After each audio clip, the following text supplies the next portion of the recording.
السلام علیکم دوستو، بغداد کے شہر میں ایک سوداگر رہتا تھا۔ اس کے پاس ایک گھوڑی تھی اور وہ اپنی گھوڑی کو بہت مارتا پیٹتا اور اس کو بالکل نہ ہونے کے برابر نہ غذا دیا کرتا۔ تو یہ اس کا روز کا معمول بن چکا تھا۔ ایک دن آیا تو وہ اپنی گھوڑی کو لے کے شہر کی طرف روانہ ہوا۔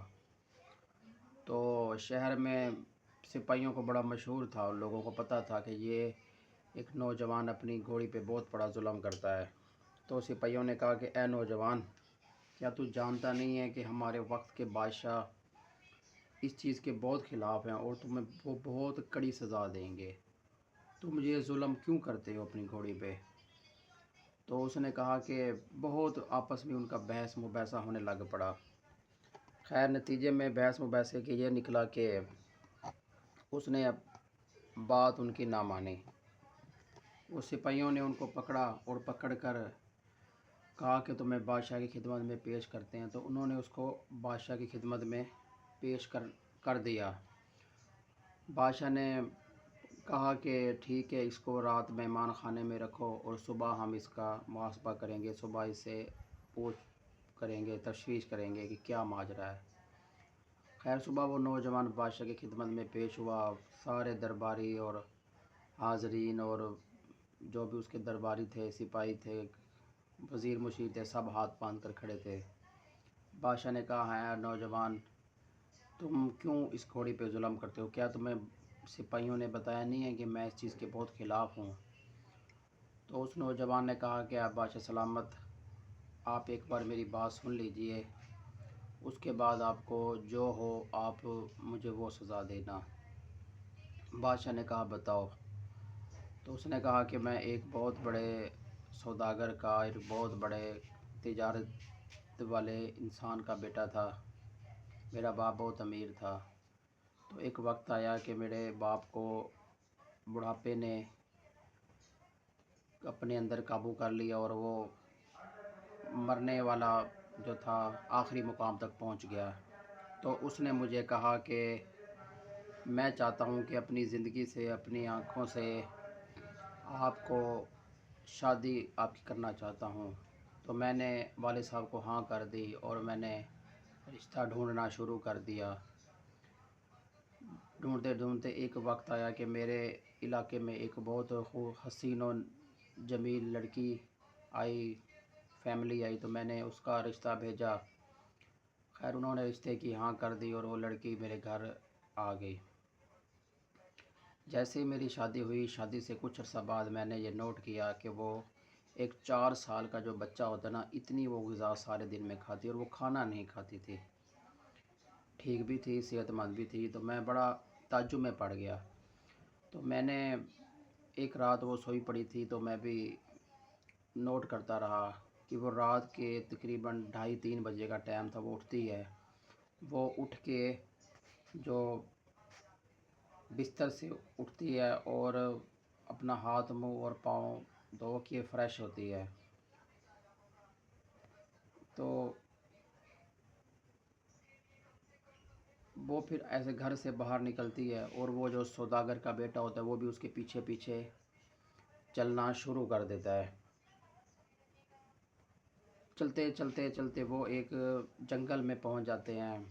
جنگل سے کراس ہوتا ہوتا وہ ایک لڑکی ایک جو تھا قبرستان میں جہاں پہنچتی ہے، تو وہ کیا دیکھتی ہے، وہاں پہ وہ سوداگر ایک درخت کی، بہت بڑی درخت ہوتا ہے، اس کی شاخ ٹہنی ایک سائڈ پہ چھپ جاتا ہے اور وہ یہ منظر دیکھنا شروع کر دیتا ہے۔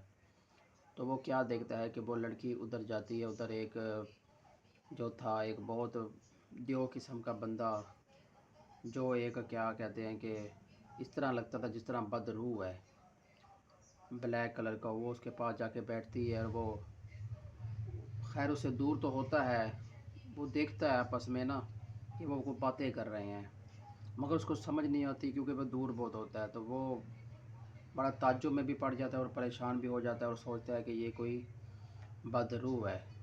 خیر وہ اس کے پاس جاتی ہے، باتیں کرتے رہتے ہیں، کچھ دیر بعد وہ اس کی بالکل گود میں جا کے بیٹھ جاتی ہے۔ تو اس کو اتنا غصہ آتا ہے کہ وہ اس کو قتل کر دیں، مگر وہ حالات کی نزاکت کی وجہ سے خاموش رہتا ہے۔ پھر وہ کچھ دیر بعد ادھر سے اٹھتی ہے اور وہ جو ہوتا ہے بدرو قسم کا انسان، وہ قبر کھودتا ہے، اس میں سے ایک مردہ نکالتا ہے اور دونوں اس مردے کو کھاتے ہیں۔ حالانکہ وہ یہ منظر دیکھ کر بے ہوش ہو جاتا ہے، مگر جو اس نے وہ پہلے گود والا منظر دیکھا ہوتا ہے اس سے اس کو اتنا غصہ آتا ہے کہ وہ یہ منظر اپنی آنکھوں سے دیکھنے کی ہمت بھی رکھتا ہے اور برداشت بھی کرتا ہے۔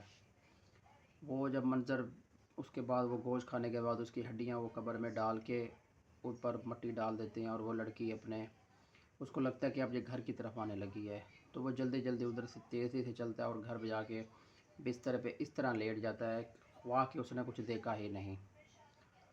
رات کو جب بیوی اس کے ساتھ اس طرح آ کے لیٹتی ہے جس طرح وہ اس سے بہت محبت کرتی ہے، اور اس کو بڑی تعجب ہوتا ہے، غصہ بھی آتا ہے، مگر وہ حالات کی نزاکت سے اس کو خاموش رہنا ہی بہتر رکھتا ہے، اور وہ رات کو خاموش ہی رہتا ہے اور سوچتا ہے کہ صبح میں اس کا کوئی نہ کوئی حل کروں گا۔ صبح وہ اٹھتا ہے اور اپنے کام پہ چلا جاتا ہے، اپنی دکان پہ بیٹھا رہتا ہے اور سوچتا رہتا ہے کہ یہ کیا ماجرا ہے اور مجھے اس کا کیا حل کرنا چاہیے۔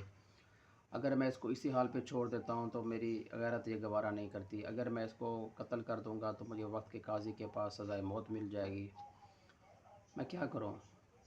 خیر وہ دوپہر کو دسترخوان پہ بیٹھتا ہے اور کھانا کھانے لگتا ہے، تو وہ لڑکی معمول کے مطابق ذرا سے کچھ اٹھا کے نہ کھاتی، اور اس کو کہتا ہے کہ اگر آپ کو کھانا نہیں پسند تھا یار تو اب کھانا اپنی مرضی کا بنوا لیا کرو۔ وہ خاموش رہتی ہے اور وہ کہتا ہے کہ کچھ بھی بنوا لیا کرو، کم سے کم مردے کھانے سے تو بہتر ہے نا۔ وہ لڑکی کو بڑا غصہ آتا ہے اور وہ ایک پانی کا گلاس اٹھا کے اس کے منہ پر مارتی ہے اور کہتی ہے کہ جا تو کتا بن جا۔ وہ فوراً کتا بن جاتا ہے اور گھر سے باہر بھاگتا ہے۔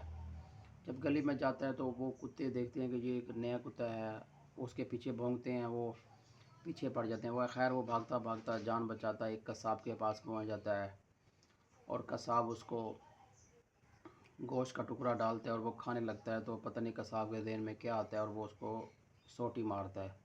ادھر سے بھاگتا ہے وہ ایک نان بھائی کی دکان پہ چلا جاتا ہے، وہاں بیٹھ کے وہ نان کھاتا ہے، اس کو ٹکڑا دیتے ہیں نان کا، وہ کھاتا ہے نان، اور اس کے بعد وہ نان کھانے کے بعد اس کو ادھر ہی وہ رہائش پذیر ہو جاتا ہے۔ وہ نان بھائی بہت اچھا ہوتا ہے، وہ ڈیلی اس کو ایک کھانے کا ٹکڑا دیتا رہتا ہے۔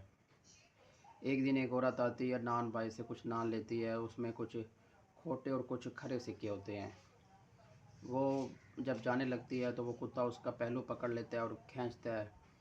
جب نان بھائی یہ معاملہ دیکھتا ہے تو اس کو سے پیچھے ہٹاتا ہے، تو وہ جو پیسے رکھے ہوتے ہیں نان بھائی نے، اس پیسوں کے اوپر وہ کھوٹے سکے کے اوپر پاؤں رکھ لیتا ہے۔ جب نان بھائی دیکھتا ہے اس کو ہٹا کے تو وہ کھوٹا سکہ ہوتا ہے، تو نان بھائی بڑا تعجب میں پڑ جاتا ہے کہ اس کتے کو کھوٹے اور کھڑے سکے کا کیسے پتہ۔ خیر وہ بات مشہور ہو جاتی ہے، معاملہ چلتا رہتا ہے، بڑی دنیا آتی ہے دیکھتی ہے کہ ایک نان بھائی کے پاس ایک کتا ہے، وہ کھوٹے اور کھڑے سکے کا ان کو پتہ لگ جاتا ہے، وہ لوگ سکے پیسے رکھتے ہیں، وہ کھوٹے سکے اور کھڑے علیحدہ کرتا ہے، تو بڑا لوگ خوش ہوتے ہیں، بڑا مشہور ہو جاتا ہے۔ ایک وقت آتا ہے کہ اس کے پاس ایک بہت بزرگ بڑھیا آتی ہے۔ خیر وہ بڑھیا جو ہوتی ہے اس کو پیسے دیتی ہے، نان لیتی ہے، اس میں کچھ سکے کھوٹے ہوتے ہیں، کچھ کھرے ہوتے ہیں۔ نان وہ کتا اس کو بتا دیتا ہے، اور وہ خیر وہ بڑھیا وہ چینج کر دیتی ہے اور کتے کو اشارہ کرتی ہے کہ آؤ میرے گھر کی طرف۔ نان وہ جو کتا اس کے پیچھے چلا جاتا ہے، نان بھائی کو یقین ہوتا ہے کہ یہ کتا کہیں نہیں جانے والا، تھوڑا سا آگے پیچھے جائے گا پھر دوبارہ ہی میرے پاس آ جائے گا۔ نان بھائی تسلی اور اطمینان کے ساتھ بیٹھا رہتا ہے۔ وہ کتا ایسا چلتا چلتا اس بڑھیا کے گھر کی طرف جاتا ہے اور وہاں کیا دیکھتا ہے کہ ایک نوجوان لڑکی اور ایک نوجوان لڑکا بیٹھے ہیں، اور اس بڑھیا کہتی ہے کہ بیٹے یہ وہ کتا ہے جو کھوٹے اور کھرے سکے علیحدہ کرتا ہے۔ وہ لڑکی کہتی ہے کہ ماں جی ابھی ہم اس کا معائنہ کر لیتے ہیں، ابھی پتہ لگ جاتا ہے، دودھ کا دودھ پانی کا پانی۔ وہ لڑکی ایک گلاس پانی کر لیتی ہے، اس میں کچھ پڑتی ہے، پھونکتی ہے، پاڑ کے پھونکتی ہے، اور وہ اس کو پانی اٹھا کے اس کتے کی طرف پھینکتی ہے اور کہتی ہے کہ اپنی اصلی شکل میں آ جا۔ تو وہ اپنی اصلی شکل میں وہ آ جاتا ہے، آ کے وہ اس کے پاؤں لڑکی کے پڑ جاتا ہے، اور لڑکی پوچھتی ہے کیا ماجرا ہے، تو وہ بتاتی ہے کہ اس طرح یہ میرے ساتھ ہوا ہے۔ تو وہ لڑکی اس کو کچھ پانی دیتی ہے، کہتی ہے یہ تم پر جس نے گرایا ہے اس پہ جا کے گراؤ، اور اس جب گراؤ گے تو تم منہ سے جو لفظ بولو گے نا وہ وہی بن جائے گی۔ وہ جاتا ہے معمول کے مطابق گھر، تو اس کی بیوی کھانے میں مشغول ہوتی ہے، کھانا وغیرہ بنا رہی ہوتی ہے۔ وہ جا کے اپنی بیوی پہ پانی پھینکتا ہے اور کہتا ہے کہ گھوڑی بن جا، تو وہ گھوڑی بن جاتی ہے۔ تو وہ کہتا ہے وہ یہ وہی گھوڑی ہے جس کو میں مارتا ہوں اور مجھے سپاہی لے کر آئے ہیں، جس نے مجھے اتنا پریشان اور میرے پہ ظلم کیا تھا۔ تو بادشاہ کہتا ہے کہ کیا اب تمہارا ظلم ختم ہو گیا، کہ اب تم اس گھوڑی کو اصلی شکل میں لا سکتے ہو؟ تو وہ سوداگر کہتا ہے میں لا کے دوں، مگر خدا نخواستہ جی دوبارہ مجھ پہ وہ ظلم کر دے تو پھر میرا کیا بنے گا؟ تو وہ بادشاہ سلامت کہتا ہے کہ بے شک ظلم کا بدلہ ظلم اور برائی کا بدلہ برائی ہی ہے، تم اپنی جگہ پہ ٹھیک ہو۔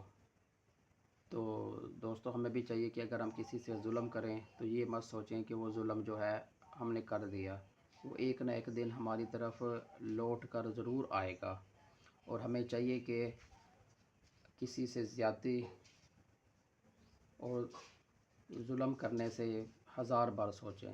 ملتے ہیں نیکسٹ ویڈیو میں، تب تک دعا میں یاد رکھیے گا۔ اگر ویڈیو پسند آئی ہو تو ویڈیو کو لائک کر دینا، چینل کو سبسکرائب کر دینا۔